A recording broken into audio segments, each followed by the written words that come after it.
नमस्कार मित्रांनो, मी हेमंत देसाई ऑफिशियल या माझ्या यूट्यूब चॅनलमध्ये आपलं मनापासून स्वागत। मित्रांनो, महाराष्ट्राचे उपमुख्यमंत्री आणि अर्थमंत्री अजितदादा पवार यांनी अनेक बजेट सादर केलेली आहेत।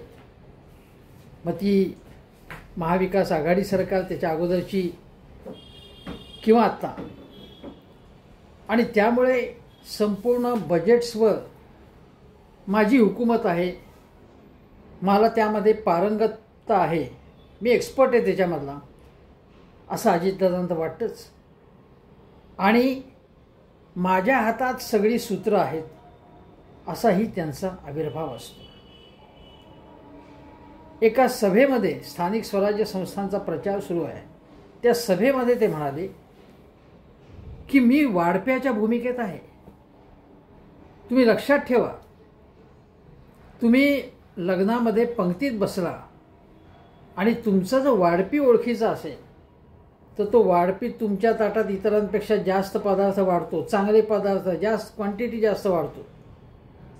आणि म्हणून तुम्ही माझं प्रेम संपादन करा, कारण मी इथे राजकारणातल्या वाढप्याच्या भूमिकेत आहे सध्या, कारण तिजोरीच्या चाव्या माझ्या हातात आहेत।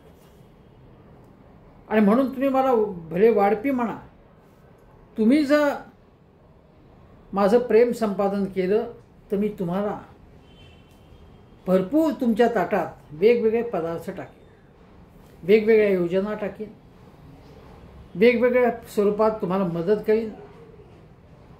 तुमच्या मतदारसंघातल्या प्रकल्पांना जे काही लागेल ते मी देईन, अशा प्रकारचं आश्वासन अजितदादांनी दिलं। त्यानंतर बारामतीमध्येच एका प्रचार सभेमध्ये ते म्हणाले की तुम्ही या 18च्या 18 जागा आमच्या पॅनलच्या निवडून द्या।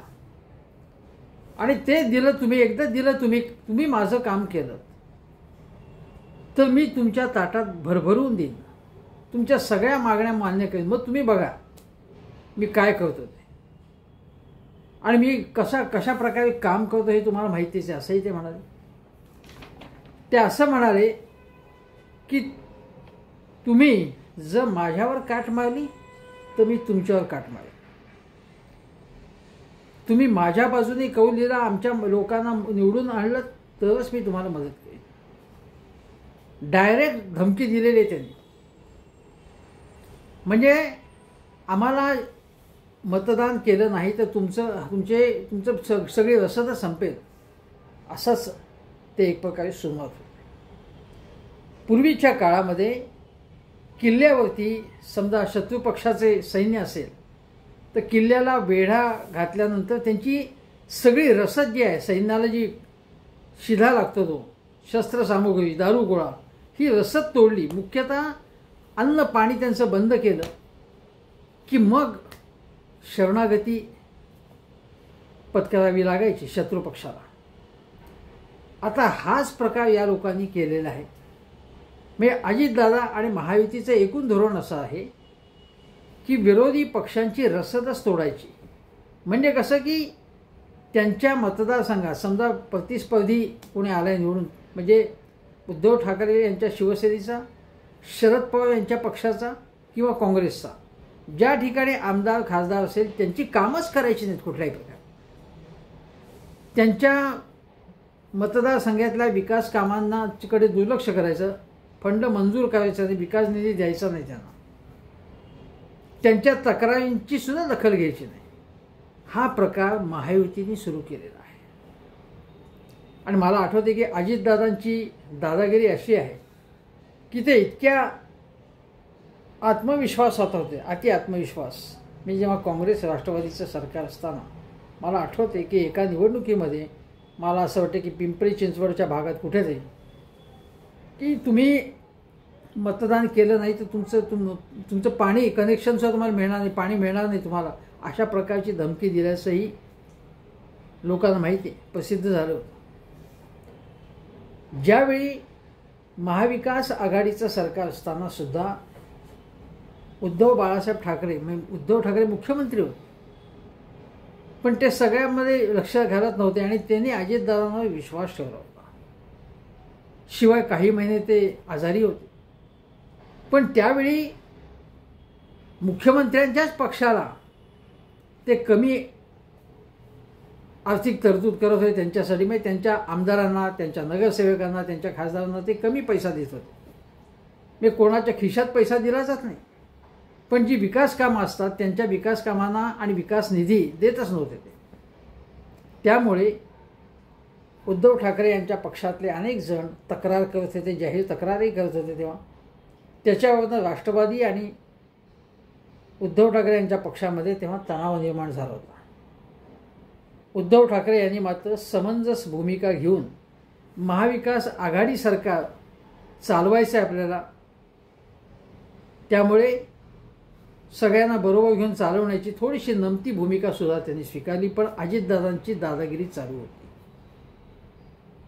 आणि आता तुम्हाला सांगतो, आजही म्हणजे हे महायुतीचं सरकार एकनाथ शिंदे मुख्यमंत्री असताना त्यांच्या मंत्र्यांना किंवा त्यांच्या लोकांना फंड देत होते जास्त, कारण ते मुख्यमंत्री होते. तेव्हा अजितदादा नंतर जॉईन जाऊन अर्थमंत्री झाले, तरी देखील त्यावेळी सुद्धा अजितदादांनी वशिलेबाजी करण्याचा प्रयत्न केलाच, अशा तक्रारी सुद्धा होत्या.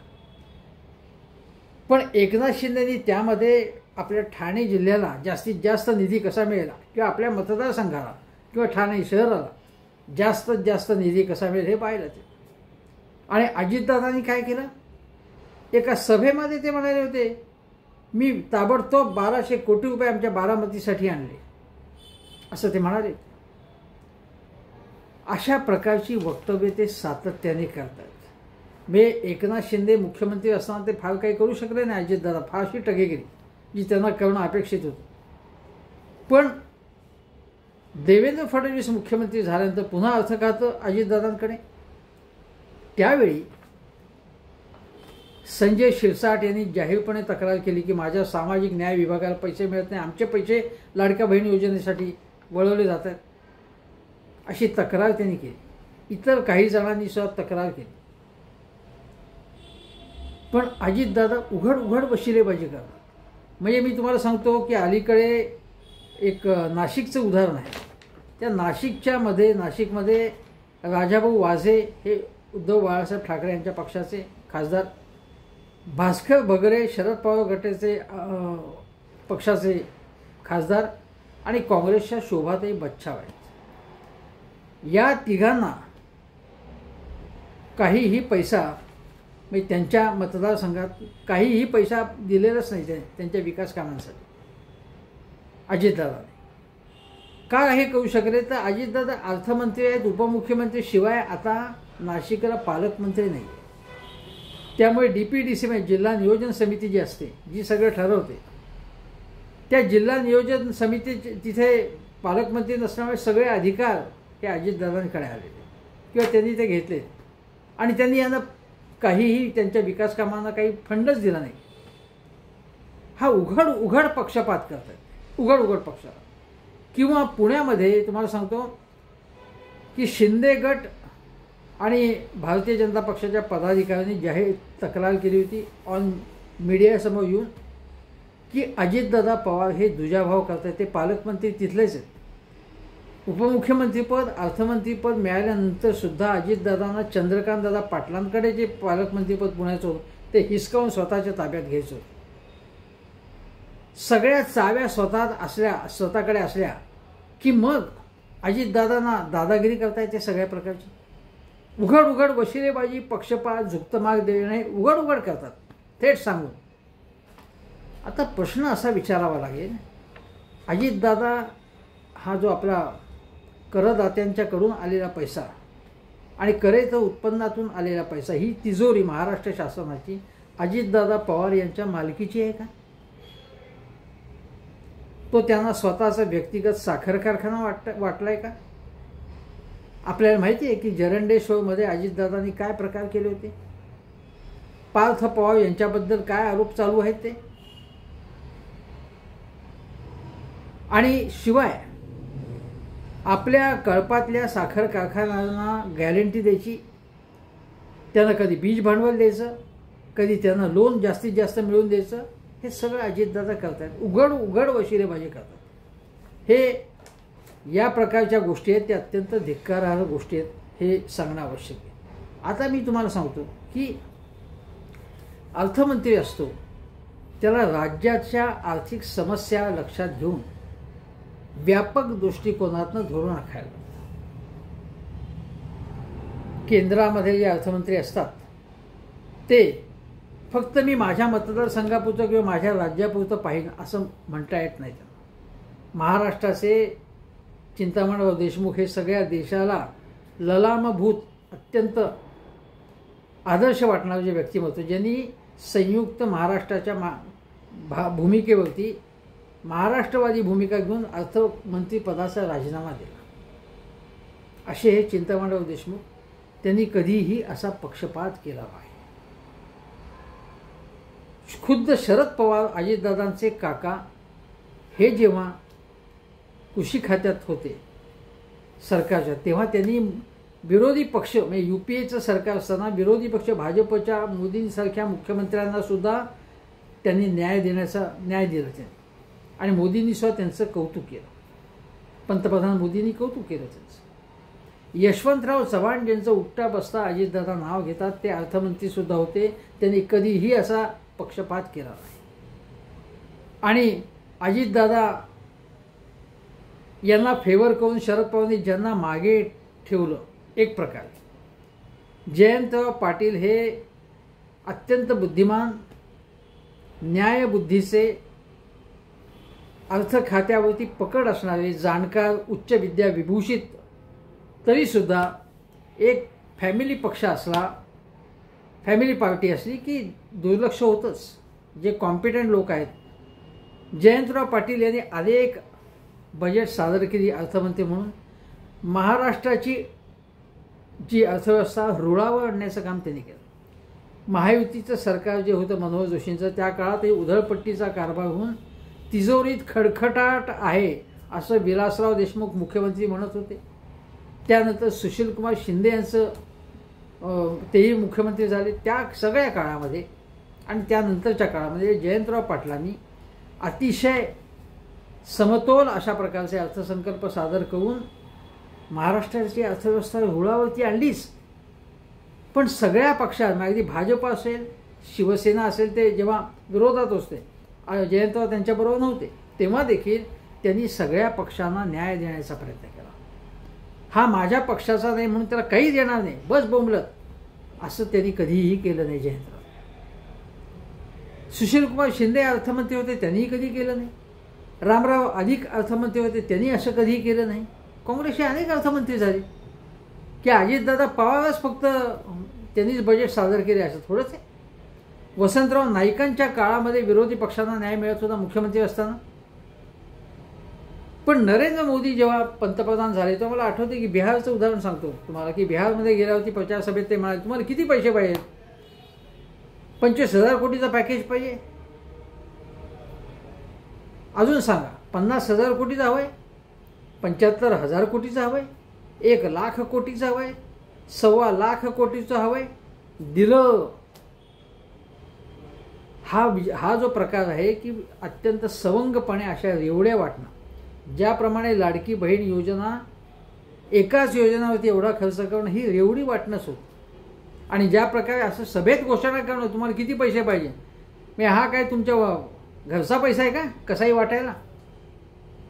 देशामध्ये कोणत्या सगळ्या राज्यांचा तौलनिक अभ्यास करून, अर्थतज्ञांचा सल्ला घेऊन, की ज्यांचा विकास कमी झाला आहे त्यांना कशा प्रकारे न्याय द्यायचा, नुसतं पैसे वाटायचे, खिरापतीसारखे वाटायचे नसतात ते. जसं मोदींचं ते मॉडेल हे ते चुकीचं होतं, तसंच जे सवंग आर्थिक धोरण जे अजितदादा पवारांनी हे सुचवलंय, हे सुरू केलं, आणि त्याच्यामध्ये महाविकास आघाडीत असताना आपल्याच आघाडीतल्या मित्रपक्षाला ते काही देत नव्हते अशी तक्रार होती, म्हणजे उद्धव ठाकरे यांच्या पक्षाची. महायुतीत असताना सुद्धा आता शिंदे गटाची तक्रार आहे त्यांच्याबद्दल की ते पैसे देत नाहीत म्हणून, किंवा आमच्या खात्याचे पैसे दुसरीकडे वळवतात म्हणून. भाजपच्या काही लोकांची कधी कधी कुरबुर चालू असते. काय चाललंय काय? एकीकडे चंद्रशेखर बावनकुळे भाजपचे माजी प्रदेशाध्यक्ष आणि महसूल मंत्री म्हणतात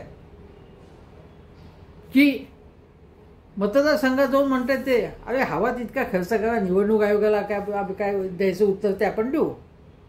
म्हणजे निवडणूक आयोग काय आपला घरचाच आहे, आपला गुलाम येतो, तुम्ही काही काळजी करू नका. मग हे पैसे वाटेल तेवढा खर्च करा, पैसे येतात कुठं यांच्याकडे? हा जो विकास निधी वाटेल तसा आपल्या पक्षाच्या चेल्या चपाट्यानं वाटायचा किंवा आपल्या मित्रपक्षांना द्यायचा, विरोधी पक्षाला काहीही द्यायचं नाही. यांच्या वडिलांचा पैसा आहे का? या पक्षाच्या लोकांच्या वडिलांचा पैसा आहे तो? यांच्या खानदानाने कष्टाने मिळवलेला पैसा आहे हा? ही अजितदादांची जी दादागिरी झाली आहे त्याच्यावरती अंबादास दानवे यांनी रास्त टीका केली, वडेट्टीवारांनी टीका केली. पण माझं म्हणणं त्याच्या पलीकडे जाऊन असं आहे की जनहितच्या याचिका दाखल करून याच्याबाबत न्यायालयात दाद मागली पाहिजे. हा विकास निधीचा प्रश्न अजेंड्यावरच घेतला पाहिजे. कारण विकास निधी विरोधी पक्षांना मिळूनच द्यायचा नाही आणि सगळं आपल्याच लोकांची फक्त तिथे कामं करायची आणि मग विरोधी पक्ष काहीच करत नाहीत, विकास करतच नाहीत असं म्हणायचं. आमदार, खासदार, विरोधी पक्षाचे नगरसेवक हे लोकांच्या सेवेसाठी असतात ना. मग त्यांनी काही कामं सुचवली तर कामं पैसा द्यायचा आहे ना, भिकेल लावायचा सगळ्यांना विरोधातल्या. हा जो प्रकार आहे तो थांबला पाहिजे. आणि म्हणून हा प्रश्न जो कळीचा आहे हा न्यायालयात गेला पाहिजे आणि न्यायालयात त्याची दाद मागितली पाहिजे. कारण यांचं ते मॉडेल आहे निवडणुका जिंकण्याचं, ते हेच आहे, रसद तोडायची आपल्या शत्रूंची. आणि हे शत्रू अजितदादांचे आपल्या महायुतीतलेही शत्रू आहेत, त्यांची शक्य तितकी रसद कमी करायची. आणि मग मीच फक्त विकास करू शकतो, मला मत दिलं नाही किंवा माझ्या पक्षाला, माझ्या सहकार्यांना, तर बघा तुमचं काय होतं ते बघूच असा दम देणं. एक DPDC म्हणजे जिल्हा नियोजन समिती पुण्यात जी बैठक झाली होती गेल्या वर्षी, त्यावेळी अजितदादांच्या त्या शरद पवार होते, सुप्रिया सुळे गेले होते तिथे आणि त्यांनी काही मुद्दे उपस्थित करायला लागल्यानंतर सुनील शेळके जे शरद पवारांच्याच पक्षातून टुणकन उडी मारून अजितदादांच्याकडे गेले आणि ते तिकडचे आता खासदार आहेत त्यांनी सांगितलं की या मीटिंगमध्ये म्हणजे शरद पवार किंवा सुप्रिया त्यांना बोलता येणार नाही किंवा तसा नियमात नाही येते. आणि त्यांनी जरा अजितदादांच्याच प्रेरणेने सुनील शेळके तिथे थोडीशी दादागिरी केल्यासारखं वागत होते. आता दादा त्यांचा नेता त्याच्यासारखं आपण वागायला पाहिजे असं त्यांना वाटलं असेल. सुप्रिया सुळे किंवा शरद पवार तिथे असताना त्यांना आवाज देणं किंवा एक प्रकारे त्यांचा अपमानच करणं हे सुनील शेळकेंनी केलं आणि अजितदादांनी काही बोलले नाही. दादागिरी किती टोकाला पोचली बघा. केवळ यशवंतराव चव्हाण यांचे विचार आम्हाला अत्यंत आदर्शवत आहे असं म्हणून चालला नाही दादा. यशवंतराव हे विरोधी पक्षांना सन्मानाने वागवत होते. सुसंस्कृतपणा म्हणजे नुसतं यशवंतरावांचं नाव घ्यायचं, फुले शाहू आंबेडकर म्हणायचं, यामुळे काही होणार नाही. तुम्ही पक्षपाती आहात आणि तुम्ही महाराष्ट्राचा समतोल विकास या तुमच्या वागण्याने होणार नाही. अर्थमंत्री जो आहे तो सगळ्यांचा असतो. अर्थमंत्री सगळ्या जिल्ह्यांच्या, सगळ्या गावांचा विकास, समतोल विकास व्हायला पाहिजे. अशा प्रकारचं जर तुम्ही मतं द्या तर तुम्हाला वाटेल तेवढा पैसा देऊ असं म्हटलं तर महाराष्ट्राचा विकास धेडगुजरी पद्धतीचा होईल. कशा प्रकारचा होईल बघा. कोणाचाच एखाद्याचाच विकास होईल आणि इतर विभागाकडे दुर्लक्ष केलं जाईल. अजितदादांना पुणे जिल्हा म्हणजे संपूर्ण महाराष्ट्र वाटतो किंवा फार तर पश्चिम महाराष्ट्र, त्याच्या पलीकडे जो विदर्भ, मराठवाडा, उत्तर महाराष्ट्र, कोकण आहे आणि जिथे त्यांचे फारसे आमदार खासदार नाही आहेत त्यांना वाऱ्यावर सोडायचं का? अजितदादांचं हे खपवून घेता कामा नये. विरोधी पक्षांनी याच्यासंबंधी आंदोलनात्मक पवित्रा घेतला पाहिजे. अजितदादा असो कोणी असो, हा पक्षपात खपवून घेता कामा नये. अजितदादा यांची टगेगिरी, दादागिरी मोडून काढली पाहिजे असं माझं स्पष्ट म्हणणं आहे. तुर्तास इथेच सांगतो. हेमंत देसाई ऑफिशियल हा माझा यूट्यूब चॅनल जरूर बघा. आवडला तर शेअर करा, व्हिडिओ व्हायरल करा. थँक्यू.